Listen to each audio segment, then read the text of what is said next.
মই অনেক রকম পাগল দিয়া বানাইছে মেলা, ওই বানাইছে মেলা। বাবা তোমার দরবারে সব পাগলের খেলা, মারো ফিসকারি। কেমন কলর বেটা, কেমন লাগছে ঘুরটা খায়া? দাদি মোক যেতখান খাইলেও নিচাই নধরে, সেখানে মই খাইয়া দিয়ে ডাইরেক্ট করে দিছুম। ভাল করিয়া ছাড় কলর বেটা, ইগো তই তোমার ঘরত যাওয়া নাই, আমার ঘরত আইছ। ইউতে কেমনে হল? আর মইতে কার ঘরত আছম? তোরও মই দাস না পাং। তুইও বোধহয় ইমারে ঘরত আছিস, বুঝিস? কেমনে? আমি যে একেলগে আহিলুম। দে তাহলে তুমি থাক, মই যাম। যা দে যা, রাতি হইছে ভাল করে যাবি। কিন্তু একটা কথা। কি কথা? ইগোতে কার ঘর তাহলে? ইগো দাদির ঘর। তাহলে ওইটা কেউ ঘরত যায়? আরে মানুষ ঘরত না যায়, কোন যাবতে? অল্প ওটাই খুঁটটা খান না নাই, ওতে কি নিজের ঘরতে না যাবে নাকি মানুষ? আরে এখানে না ওর ঘর।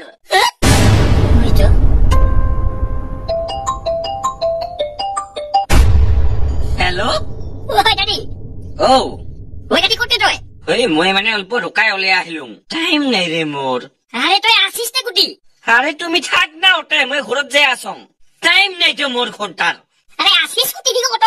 আরে ভাই 2 কাপ খুট্টা খাইছুং বুলিয়ে কি মই হারাম নাকি? হ্যাঁ, উবার বুক করছুং মই, উবার নিবা আহিব মোক।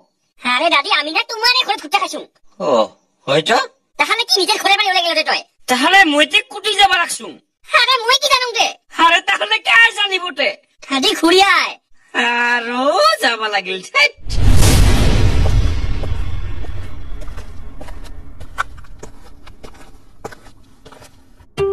ধরিল এমনি। এমনি মই মরিয়া যাম। তাহলে তুই কি করবি? চাহ খাম। বাস চাহ খাবি তুই? আরে ভাই যাইতে তুই নিয়ে গেছ রে। আরে নোয়া নাই, কাবায় সর করছে। টেনশন যে কিও দিস না মোক। কি কে করল দাদি? আরে খুট্টা খাইতে খাইতে বলে ছেত্রী ভাইয়ের মোবাইল গোটে হারাইছে, 3 ঘন্টার পরে বিচির নাই পায়। একবার হাই কানত থাকা হাত গটত ছাবা গট। ওই ছেত্রী ভাই কি একবার তোর হাই হাত গটত ছাট জিগতে কানত দিয়া আসিস রসাং। দাদি খালি তো মোর মোবাইল গো, একে দিয়াই নাটক ফোন করি আসং। তুই তে কেমনে রাস পাইল? শক্তি, বাবার শক্তি, বাবা খোয়া উড়ি যাওয়া। বম বম ভোলে ভোলে নাথ। দাদি আহি পাইল ঘরত? দে ভালে ভালে যাবি। হব। কিয় দেরি হলে তো বানা? আরে রাস্তা দিয়া আহি আছিলুম। আরে সবে না রাস্তা দিয়ে আহে। কিয়? ট্রেন গিটি তো রেলের লিক দিয়াহে আহে।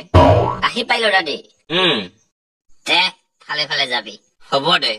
কিন্তু মানে বাট বাট মানে রাস্তা, আর রাস্তা দিয়ে আহিতে একটা মই ট্রেন দেখা পাইলুম। সেম টু সেম গাঞ্জার কপি।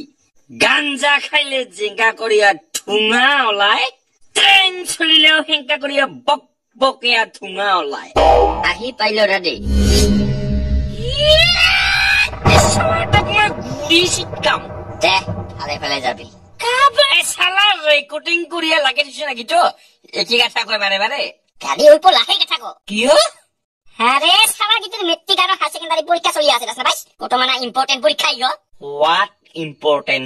তৃতীয় শ্রেণী কি ইম্পর্টেন্ট নহয় নাকি? আরে মেট্রিক আর হাই সেকেন্ডারি কো ইম্পর্টেন্ট।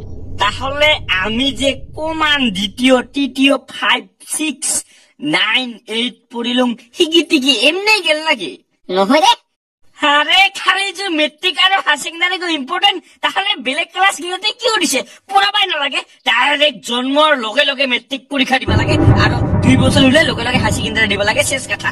এই গোটাই মোর মন্তব্য কয়া মোর বক্তব্য এখিনিতে সামৰিলুম। আজিৰ সভাত উপস্থিত আহি পাইল দাদি? একদম মাথা ফাটা গেল সবা। এক নিশা লাগছে দাদি। আরে যিখিনি মাথাত কেপাচিটি নাই সিখিনি খাব নালাগিবতে নিশা?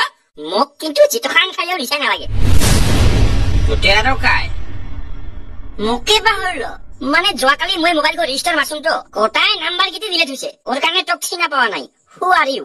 আই এম ফাইন থ্যাংক ইউ। আরে নিজের পরিচয় দেখ। নমস্কার, মোর নাম শ্রীযুত। দোকান মানুহৰ পৰিচয় নহয়, ব্যৱহাৰেই আপোনাৰ পৰিচয়। What is your name? My name is thank you আৰে মই ছেত্ৰী ভাই ৰে মুকে বাহলো তুমি ও মনত পড়ছে ছেত্ৰী ভাই হাইজি মোৰে বন্ধু ওই নহয়তে ওইতে কৰতে হলে কাই ছেত্ৰী ভাই মই তো ওই না মোৰছে যাওয়া খালি 1 মিনিটৰ কাৰণে শান্তি আৰে কি ধৰছো তুমিৰা আৰে আমাৰ বন্ধু ছেত্ৰী ভাই মোৰছে একজন মই তো ছেত্ৰী ভাই তাহলে মৰিছে কাই আৰে কাইও মৰা নাই হি যে আমি চাৰিজন একেলগে ঘুৰটা খালুম সিবাৰ তোমাক তো নিশা লাগিল যে ওর কারণে মই এটিএমত দেয়া 1500 টাকা উলিয়া লৈ আহিলুম ও মই উলা পাইছিলুম না এবার মনত পড়ছে দেখ পয়সা গো কি গো রিসিভ গো হে দিব লাগছ পয়সা গতে কই কই পয়সা 1500 টাকা হুট্টা খায়া এটিএমত গিছিলুম রিসিভ গো পকেটত থয়া পয়সা গতে